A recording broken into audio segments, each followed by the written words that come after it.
All right, so the Indiana Pacers are probably going to win the NBA championship, which is kind of cool, very good for the NBA in my opinion. But I would still give the OKC Thunder or the Oklahoma City Thunder a 40% chance, and I say Pacers have a 60% chance right now. They have a commanding, and I do believe it's a commanding 2-1 lead over the Thunder, and I believe Game 4 will determine if the Pacers win or not. If the Pacers win Game 4, right, I would give them a 95% chance of winning the finals. I think it would be very difficult for the Thunder at this young of an age, inexperienced, and really with the lack of superstar power on the Thunder. Yes, they have SGA, but that's the only superstar on their team that they could ever come back 3-1 against the Pacers. To be honest with you, I just don't believe that they could do that. If they did that, that would be amazing. I would be watching every game. But like I said, I do believe the Pacers will win. Now, why exactly? I believe that the Pacers actually, first of all, they're a playoff team. They're built for the playoffs. If you look at their structure, they are a deep team that has very unselfish players and that calls upon everybody to deliver. Right? That's perfect for the playoffs because not everybody's gonna have a great game. And when that rock swings, when the ball swings around and you trust everybody to shoot, it raises the confidence. You like those type of teams in the playoffs. They always do good, right? Those are the teams that upset better teams. I'm just being honest with you. Another thing is the Pacers are actually underrated. They've looked at the Pacers as this team of role players for some reason. That's not a team of role players. I truly believe, well, first of all, I think Tyrese Halliburton is a superstar, personally. I do believe Tyrese Halliburton is a superstar. But I also think Pascal Siakam is a superstar as well. They're very underrated. Both of them are very unselfish. Tyrese is a pass first superstar. And then I would consider Pascal Siakam like a Swiss Army knife superstar. One of those players that can do a little bit of everything. And that's where his value is. And so those are the under the radar superstars in my opinion. Because usually you would think LeBron, but LeBron is not just that man's one of the greatest players ever. You think of Curry, one of the greatest players ever. Kevin Durant, one of the greatest players ever, right?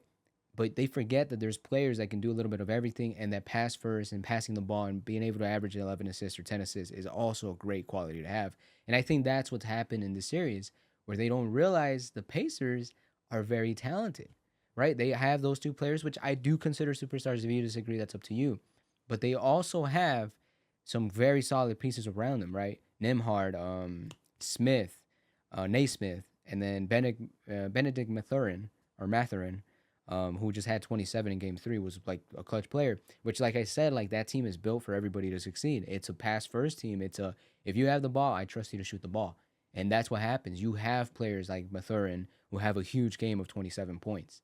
And by the way, Pascal hasn't had a game of 30, I don't believe. Neither has Tyrese. So, game 4, I'm going to say right now, OKC, they better come prepared because I truly do expect that this is going to be the Siakam game or the Tyrese game. Because Tyrese is due a great game. I'm telling you, I mean, he had a great game last game, but he's due one of those 30 point, 10 assists, triple double, almost triple double games. Like he's due one of those, right? Siakam is due one of those high 30 point, very efficient games.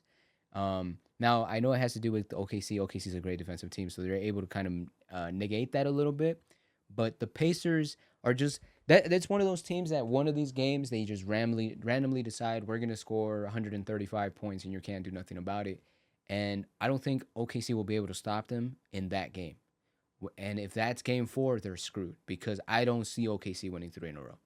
And that's where game 4 is very pivotal. And I think everybody has come to that conclusion that game 4 will probably determine who wins the championship, right? Or if the Pacers win pretty easily, or if it's going to go to 7 or 6. Actually, I think if the Pacers don't win game 4, I think it goes to 7 personally, because I don't see the OKC Thunder winning 3 in a row. Personally, I don't. So that would take them to 6, or not to 6, but to game 7. Personally, that's what I see. Now, if I'm wrong, I can obviously be wrong, but I'm just so excited. I think this is great for the NBA, to be honest with you. Shout out to Tyrese because man, Tyrese has really he's elevated in star power and stardom and popularity, which is good. I like the fact that like I think the if you look at the conference finals, right, you have the Timberwolves with Anthony Edwards, Thunder with SGA, Pacers with Halliburton, and then Knicks with Brunson. These guys are all new generation players, and they are very popular now. This is the type of things that we need as fans. The NBA needs because these faces are more recognizable, and people are realizing, oh, these guys are great. These guys are great too, and so I'm just excited to see what happens. Obviously, I could be wrong with my percentages and my predictions. I know that Vegas and the odds makers, they still have OKC as favorites.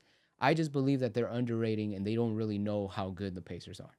Which, as not that I'm a betting man, but at the beginning of the series, they were like plus 460 or something like that. That would have been great. That would have been a great time to bet. Even now, they're down 2-1. I mean, they're up 2-1. The Pacers are up 2-1. They're still underdogs in the series.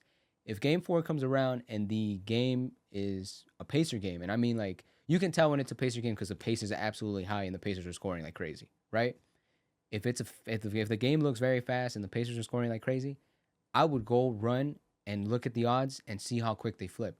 If you can catch that plus betting odds, I would put some money on there personally. I'm not a betting man. I ain't got no money to bet on right now, but I wouldn't mind doing that. You can make some good bread from the Pacers. The fact that they're up 2-1 and they still are underdogs is crazy to me.